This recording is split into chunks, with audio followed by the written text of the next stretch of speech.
Hello friends, मैं हूं मुकुंद और आप सबको हमेशा की तरह स्वागत है हमारे एमएम एक्सक्लूसिव चैनल पर। तो दोस्तों आज मैं आप लोगों को दिखाने वाला हूं कि कास्ट सर्टिफिकेट को, चाहे वो एससी हो, एसटी या फिर ओबीसी, आप कैसे बहुत ही आसानी से मोबाइल या फिर कंप्यूटर से बहुत ही आसानी से उसे अप्लाई कर सकते हैं ऑनलाइन में और प्रिंट आउट भी कर सकते हैं। और साथ ही साथ मैं दोस्तों कुछ और भी चीज़ में बताने वाला हूँ, जैसे कि अभी दोस्तों ये साइट में बहुत ज़्यादा स्लो चल रहा है, साइट में थोड़ा सा प्रॉब्लम हो रहा है, जैसे सुबह या फिर शाम के टाइम में बहुत ही ज़्यादा यूज़र इसमें ऑनलाइन रहते हैं, इसीलिए दोस्तों ये साइट थोड़ा सा स्लो हो जाता है, लेकिन दोपहर या फिर रात को ये ठीक चलता है। तो दोस्तों उसके साथ साथ मैं कुछ और भी इम्पोर्टेंट बात बताने वाला हूँ, वो वीडियो में आपको डिस्क्रिप्शन वीडियो के अंदर मैं बताने वाला हूँ। तो दोस्तों चलिए वीडियो को पूरा देख लीजिए, क्योंकि दोस्तों यहाँ पे एक चीज़ आप ध्यान पे रखिए, क्योंकि ये जो कास्ट सर्टिफिकेट के लिए आप अप्लाई कर रहे हैं, अगर दोस्तों आपने एक बार अप्लाई कर लिया तो दोबारा अप्लाई करने का ऑप्शन आपको नहीं मिलता है। अगर एक बार गलत हो जाता है तो नेक्स्ट टाइम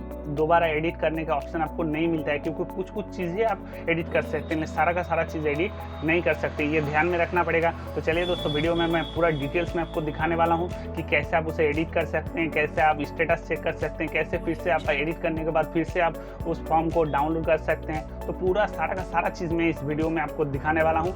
तो दोस्तों अगर इस चैनल पर नए हैं तो इस चैनल को सब्सक्राइब कर दीजिए, साथ ही साथ बेल आइकन को भी दबा दीजिए, ताकि हमारा हर एक लेटेस्ट वीडियो का नोटिफिकेशन आपको मिले सबसे पहले। तो चलिए दोस्तों और ज़्यादा देर ना करते हैं, वीडियो को देख लेते हैं। तो दोस्तों देखिए, पहले गूगल पे जाना है, उसके बाद आपको जाना है कास्ट सर्टिफिकेट www.gov.in।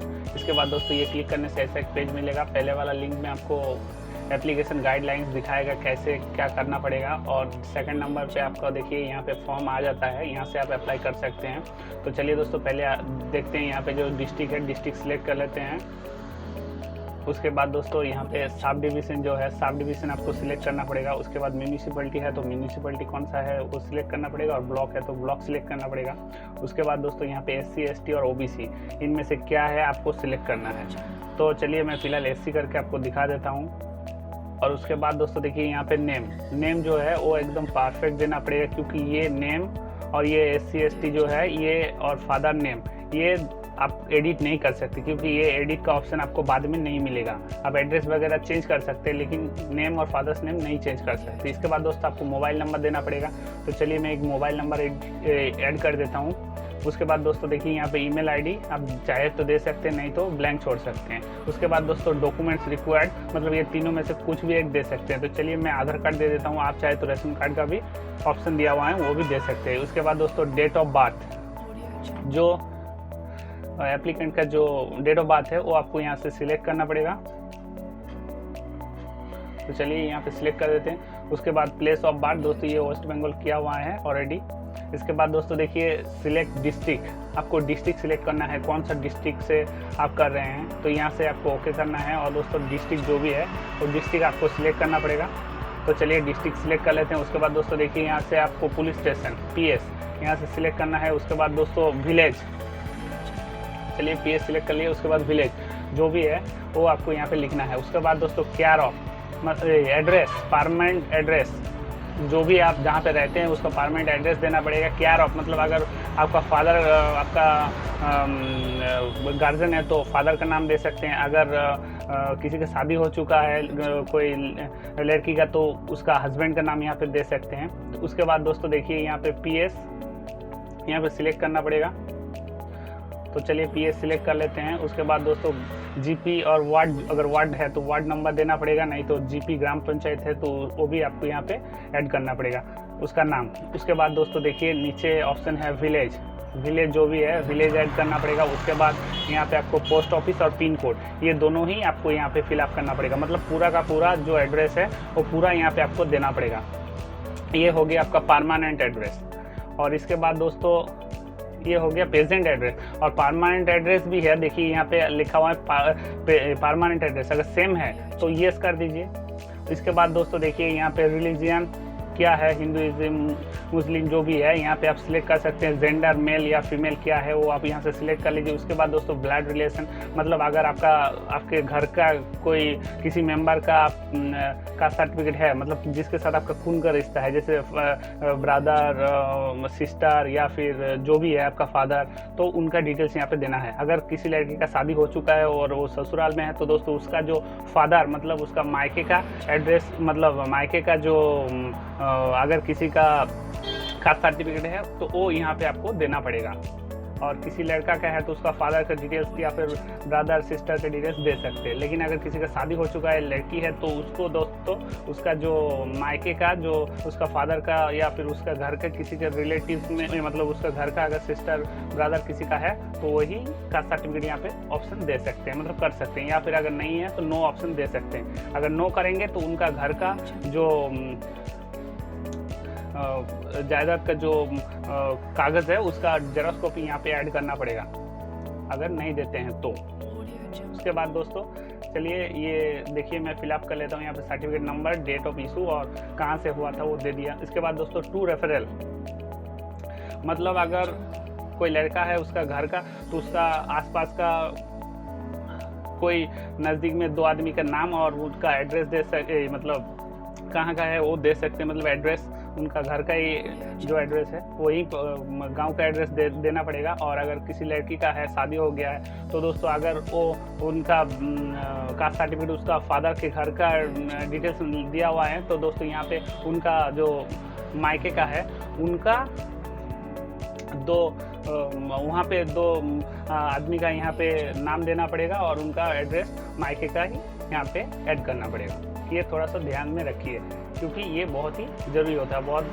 बहुत आदमी को यहाँ पे कंफ्यूजन हो जाता है। तो चलिए दोस्तों उसके बाद देखिए मैंने 2 आदमी का नाम ऐड कर दिया है। तो चलिए उसके बाद देखिए और एक नीचे ऑप्शन है वेदर द एप्लीकेंट और his family migrate from other state. अगर आप बाहर स्टेट से यहाँ पे आए हैं तो येस करना पड़ेगा, उसका एड्रेस फिलअप करना पड़ेगा। अगर आप वहीं पे परमानेंट एड्रेस है तो नो ही रहने दीजिए। उसके बाद दोस्तों नेक्स्ट ऑप्शन यहाँ पे चूज, आप अगर फ़ोटो चाहते हैं तो यहाँ से एक फ़ोटो ऐड करके दे सकते हैं, फ़ोटो ऐड कर दीजिए। उसके बाद दोस्तों ये जो ऑप्शन आप दिख रही है यहाँ पे कुछ भी फिलअप करने की ज़रूरत नहीं क्योंकि आप ऑफलाइन में इसको फिलअप करेंगे। उसके बाद दोस्तों सेल्फ, यहाँ पे आप सेल्फ कर दीजिए। अगर वोटर आईडी आपका सेल्फ का है तो सेल्फ कर दीजिए, नहीं अगर आपका वोटर आईडी नहीं है तो फादर का है तो फादर का भी वोटर आईडी नंबर यहाँ पे ऐड कर सकते हैं। तो चलिए मैं यहाँ पे वोटर आईडी जो नंबर है वो ऐड कर देता हूँ। और उसके बाद दोस्तों और कुछ भी नहीं करना है, ये दोनों फॉर्म आपका फिलअप हो चुका है। लेकिन ध्यान से रखिए दोस्तों, ये एडिट जो चीज़ मैंने बताया वो एडिट नहीं कर सकते और जो एडिट करने का ऑप्शन देता है वो ही एडिट कर सकते हैं। जैसे name, father name, SC ST ये सब एडिट नहीं कर सकते। तो चलिए दोस्तों यहाँ से देखिए आपको दोनों ऑप्शन मिल गया है, एप्लीकेशन फॉर्म और एक्नॉलेजमेंट स्लिप। देखिए यहाँ पे दोनों ही आ गया है। ये हो गया फॉर्म, देखिए फिलअप किया हुआ है। इसको आप प्रिंट आउट कर लीजिएगा और हार्ड कॉपी जाके आप ब्लॉक या फिर आपका जहाँ पे कुछ दिन में दोबारा सरकार आने वाला है तो वहाँ पे आप इसको जमा कर सकते हैं। तो चलिए दोस्तों होम में जाके मैं और भी कुछ चीज़ दिखा देता हूँ। अगर आपका किसी चीज़ में गलती हो जाता है और आप उसको फिर से एडिट करना चाहते हैं तो देखिए दोस्तों नीचे एडिट एप्लीकेशन ऑप्शन है, इसमें क्लिक करने के बाद यहाँ पे एप्लीकेंट का जो नंबर है और डेट ऑफ बर्थ देके इसमें सर्च करना पड़ेगा तो उसका नाम आ जाएगा और यहाँ से आप चाहे तो एडिट कर सकते हैं। देखिए कुछ भी आप यहाँ पे चाहे तो एडिट कर सकते हैं, लेकिन कुछ चीज़ एडिट कर सकते हैं, सब नहीं कर सकते। जैसे देखिए यहाँ पे SC ST OBC में गलत करेंगे तो ये एडिट नहीं कर पाएंगे। यहाँ पे देखिए आपका नाम और फादर नेम ये आप एडिट नहीं कर सकते। अगर डिस्ट्रिक्ट, सब डिवीज़न, ब्लॉक ये अगर आप गलत करते हैं तो वो एडिट नहीं कर सकते हैं। इसीलिए दोस्तों जो भी करना है ध्यान से करना है। और एक बार अगर आपने फिलअप कर दिया और किसी का आधार नंबर ऐड हो गया तो दोस्तों दोबारा आप कोई मतलब अप्लाई नहीं कर सकते। उसके बाद दोस्तों देखिए रीप्रिंट ऑप्शन का मैं दिखा देता हूँ। अगर कुछ एडिट किया उसके बाद फिर से डाउनलोड करना है तो यहाँ पे देखिए आप एप्लीकेशन फॉर्म और एक्नॉलेजमेंट आप यहाँ से फिर से डाउनलोड कर सकते हैं। देखिए ये दोनों ही है। और चलिए दोस्तों अगर किसी का हो चुका है और उसका अगर आप स्टेटस चेक करना चाहते हैं तो चलिए स्टेटस का भी ऑप्शन आपको दिखा देते हैं। तो चलिए बैक करते हैं, होम पे जाते हैं और देखिए यहाँ पे स्टेटस का ऑप्शन दिखा देते हैं। देखिए स्टेटस में जब भी आप ओके करेंगे तो देखिए यहाँ पे एप्लीकेशन नंबर देने का बोलेगा। तो एप्लीकेशन नंबर देने के बाद दोस्तों आपको सर्च करना है। सर्च करने से देखिए यहाँ पे पूरा डिटेल्स आ जाता है। और देखिए दोस्तों यहाँ पे उसका नाम, उसका फादर्स का नाम दिखाता है और यहाँ पे देखिए लिखा होता है स्टेटस में अप्रूव्ड, मतलब आपका जो है कास्ट सर्टिफिकेट बन चुका है और वेटिंग फॉर इशू, मतलब आप जाके कलेक्ट कर सकते हो वहाँ से आपका जो नियर बाय ग्राम पंचायत या फिर ब्लॉक से।